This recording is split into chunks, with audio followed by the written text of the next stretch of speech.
Welcome back to the Velvet Story, where every tale is woven with emotion, romance, and a touch of mystery. Today, we dive into Chapter 3 of Pretend, a story where love wears the mask of duty, and hearts ache behind the strongest smiles. Will Geet's silent sacrifice finally meet understanding, or is fate preparing a new twist? Let's find out. Chapter 3, Pretend, what did you just say? Maan asked, stunned, his eyes narrowing with curiosity. I need your help, Geet replied firmly, voice low but resolute. After that, he pressed, leaning forward with a smirk, not ready to let it go. You have to pretend to be my husband in front of my mother-in-law, she admitted, her voice barely above a whisper. Maan chuckled, finding the whole situation more amusing than expected. Interesting, sounds very interesting, Geet's heart thudded. For a moment, she thought he might agree, but it was short-lived. But my answer is no. Look, Mr. Khurana, as I said, I will look at you again only if you give me a chance, he interrupted smoothly. His tone laced with mischief. Geet stood up, disappointment flashing across her features. I already regret coming here. Thanks for wasting both our time, he smirked lazily, unfazed. I had a great time with you. Geet, she did not respond and walked away, her heels clicking with frustration. Scene shift, Mama. Abhinav, her 2-year-old son, cried from his crib, reaching out with tiny hands. Mama will be home soon, Abhi, Rosie auntie soothed, trying to feed him milk.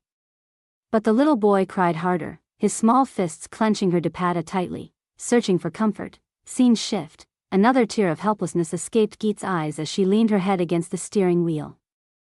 I hate you, Meet.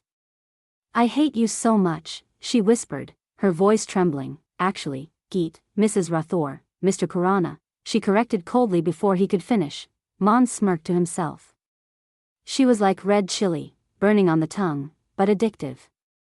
A necessity that made even blandness spicy. Mrs. Geet Rathore, he said, drawing closer, his eyes locked onto hers. I will help you.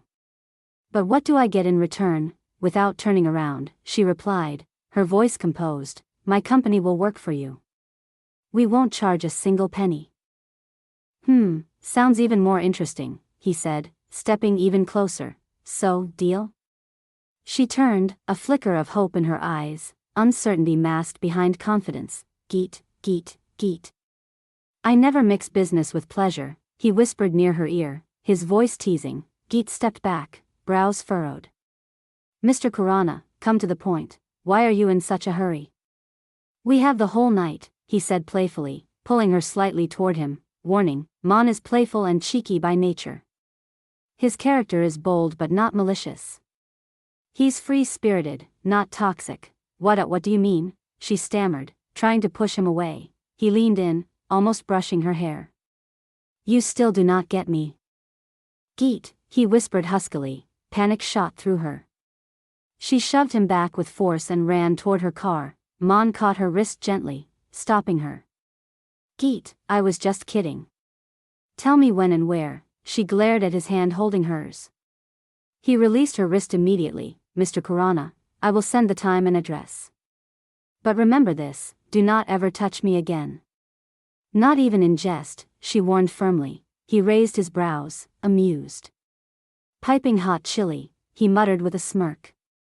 Fine, unbeknownst to her, he had plans of his own. Good night, she snapped and drove away without looking back. Maan, she might just turn your life upside down, he muttered to himself with a half-smile. Scene shift, Abhinav had finally cried himself to sleep, clutching his small stuffed elephant. Rosie watched over him with concern and love. Geet baby, come have dinner, Rosie called out gently. Rosie auntie, please eat without me. I've already eaten, Geet said softly, her voice dull with exhaustion. Rosie noticed the fatigue on her face. Geet never dined alone or went to business dinners, yet today she claimed to have eaten out. Is Abhi sleeping? Yes, but he cried a lot today. He kept calling for you, Geet sighed, her voice cracking. I do not know what to do anymore. Everything will be fine soon, Beta, Rosie assured her with a gentle smile. Nothing will ever be fine, Geet whispered. Maybe Baba Ji forgot to write even one peaceful day in my life. Do not say that, my child. One day, things will get better. You'll see, Geet smiled faintly and said goodnight. She was tired of all the pretending, the lies, the fake smiles. Each day she felt more trapped in a web she never asked to be a part of.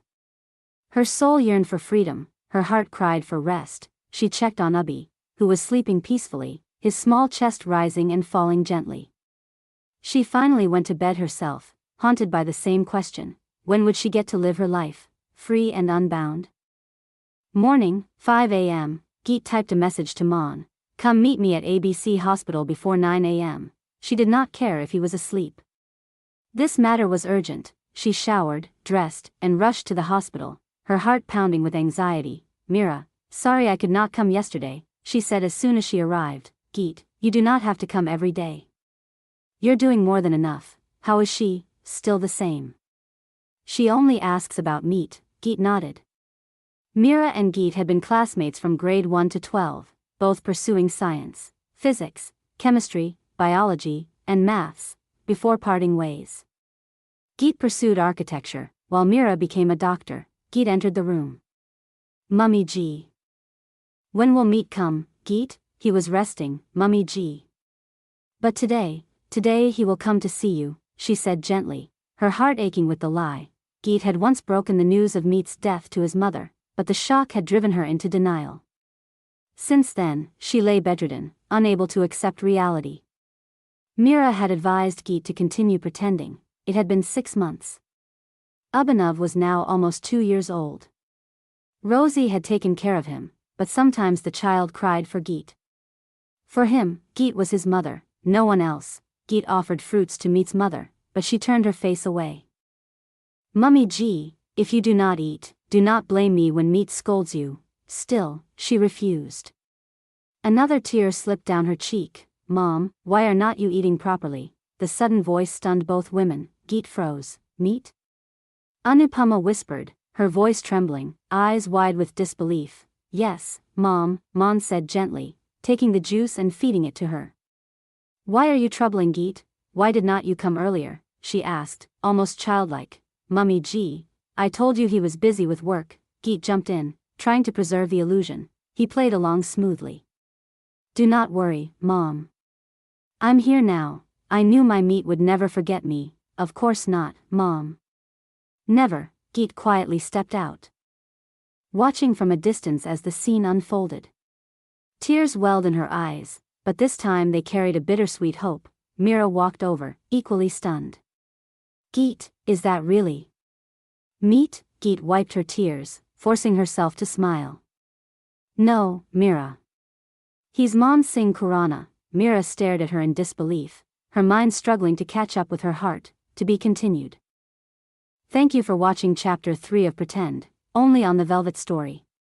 If Geet's strength and Maan's charm touched your heart, don't forget to like, share, and subscribe. Drop a comment below. Should Maan keep pretending, or is he already falling? Stay tuned for Chapter 4, where the lies may deepen, or the truth might come out.